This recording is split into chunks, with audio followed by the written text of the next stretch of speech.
too many things happening this weekend, which means a lot of things to preview. NXT has their go-home show before Great American Bash and Evolution. I don't think they have Saturday night's main event involvement, but who knows at this point.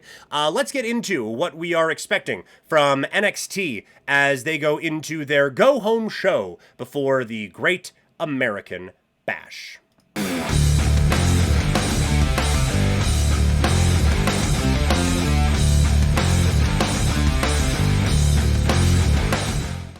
So, the one thing we are looking for from NXT going into the Great American Bash is quite simple, really. What's on the Great American Bash? As of right now, as of the time that the words are coming out of my mouth into this microphone and into your ears, there are 3 matches announced for Great American Bash. That's it. 3. 3. But again, no, this wasn't all thrown together, and there was a long-term plan for all of these things. So, number 1, just tell me what I'm watching on Saturday afternoon. Huh?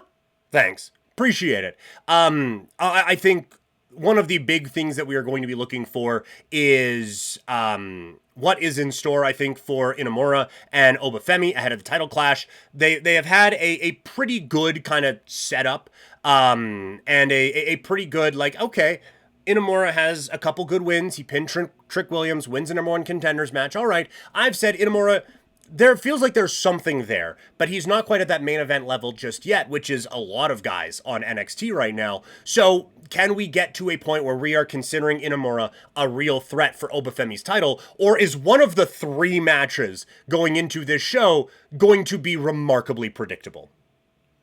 I think I know which way, but we will see. I love that one of the matches we're getting tonight is Joe Hendry and Mike Santana teaming up. Honestly, one of the best built things on NXT right now is the TNA title match for Slammiversary. They've done a really fun job of building that one up, and now getting Joe Hendry and Mike Santana the spotlight is a nice touch, I think, for them. So that is a positive, I will say. This is a good job that they have done of building it up. And honestly, I am at the point, I wish that TNA title match was on Great American Bash, because it would be a match, and it would be a fun one. So I would imagine maybe we get some TNA involvement coming up at the Great American Bash. Also scheduled for NXT is Ricky Saints in a gauntlet match against the Varsity Project. This is actually a pretty good chance for Ricky Saints. No one is expecting Ricky Saints to lose any of these. I still feel like we have not really hit our stride with Ricky Saints in WWE on NXT just yet. It still feels like, I mean, part of it, we kind of talked about this in one of the other NXT shows that we did, but everyone just kind of has this assumption that he is not here for a long time on NXT, so you don't really fully invest in it. And then there's an injury and he goes away and and it just feels like there is something that is keeping them from going just full tilt into a main event story with Ricky Saints. And so this is an opportunity, I think, to reestablish him as that main level guy. Think of what the big gauntlet match did for Seth Rollins a few years ago to kind of reinvigorate him as like, oh yeah, he is one of the best wrestlers in the world. Hey, I'm not saying that this is going to be a 2-hour gauntlet match, but I think this will be a good opportunity to reestablish Ricky Saints as a main guy.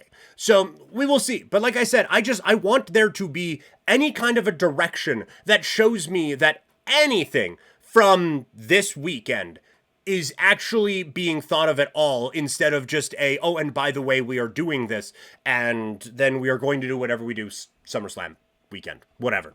Oh yeah, I think I called the Varsity Project before. Vanity Project, you're right, Conrad. That is Shawn Michaels' Spirit Squad. Yes, 1,000 times. Yes, it is. And I think there's a potential there. I think having Ethan Page as the leader of a group right now is kind of fun.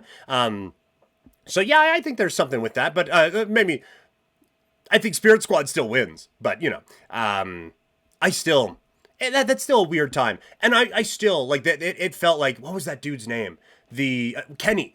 He was the one that it felt like everything was built around. And then Dolph Ziggler ends up being the dude who actually breaks out of it. But yes, the new NXT Spirit Squad, the Vanity Project, will probably all be losing to Ricky Saints. And it probably won't be the star-making thing that I want it to be, but I am hoping we at least get something out of this fucking show so we can get excited about Saturday for their portion of it. Anyway,